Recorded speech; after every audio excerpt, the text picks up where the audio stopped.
भारत रत्न 2024। भारत की सर्वोच्च नागरिक सम्मान भारत रत्न को इस वर्ष 5 प्रमुख व्यक्तियों को सम्मानित किया गया है। इन पांचों व्यक्तियों ने अपने अपने क्षेत्रों में अपार सेवा और उपलब्धियों के लिए भारत रत्न प्राप्त किया है। भारत रत्न देने का प्रावधान संविधान के अनुच्छेद 18(1) में है। 1954 में इस पुरस्कार की स्थापना हुई और नियमों के मुताबिक एक साल में 3 ही पुरस्कार दिए जाते हैं। लेकिन सरकार ने इस बार देश की 5 हस्तियों को भारत रत्न देने का ऐलान किया है। इससे पहले सिर्फ एक बार 1999 में 4 लोगों को ये सम्मान दिया गया था। कर्पूरी ठाकुर और लालकृष्ण आडवाणी के बाद सरकार ने पूर्व प्रधानमंत्रियों पीवी नरसिम्हा राव, चौधरी चरण सिंह और भारत में हरित क्रांति के अगुआ कहे जाने वाले कृषि वैज्ञानिक डॉक्टर एम.एस. स्वामीनाथन को भी भारत रत्न देने का ऐलान किया है।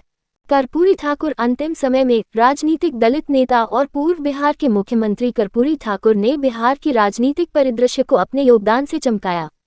उन्होंने सामाजिक न्याय के पक्ष में कई उपायों को लागू किया, जैसे कि शिक्षा और नौकरियों में आरक्षण। उनका प्रभाव बिहार से बाहर भी फैला, जिससे वे राष्ट्रीय स्तर पर सम्मानित नेता बने। लालकृष्ण आडवाणी। भारतीय राजनीति में महत्वपूर्ण योगदान करने वाले लालकृष्ण आडवाणी ने भारतीय जनता पार्टी भाजपा की नेतृत्व में महत्वपूर्ण भूमिका निभाई।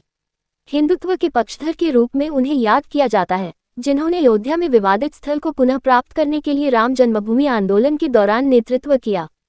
उनके योगदान ने उन्हें भारतीय राष्ट्रीय सुरक्षा और शासन पर गहरा प्रभाव डाला।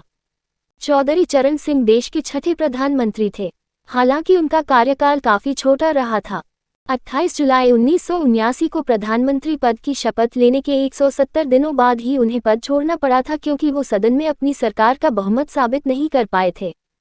चौधरी चरण सिंह बड़े किसान नेता थे और 1977 में मोरारजी देसाई के नेतृत्व में जनता पार्टी की सरकार बनाने में उनकी पार्टी का बड़ा योगदान रहा था।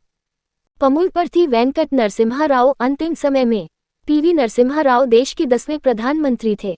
21 जून 1991 से 16 मई 1996 तक प्रधानमंत्री रहे नरसिम्हा राव को भारतीय अर्थव्यवस्था को खोलने का श्रेय दिया जाता है। उन्होंने भारत में बड़े आर्थिक सुधारों को अंजाम दिया। वो आंध्र प्रदेश के मुख्यमंत्री भी रहे। वो देश के गृह मंत्री भी थे। Doctor MS. स्वामीनाथन को भारत में हरित क्रांति का अगुआ माना जाता है। उन्होंने 1960 और 1970 के दशक में भारतीय कृषि में बेहद क्रांतिकारी तकनीकों को आजमाया और खाद्य सुरक्षा का लक्ष्य हासिल करने में अहम भूमिका निभाई।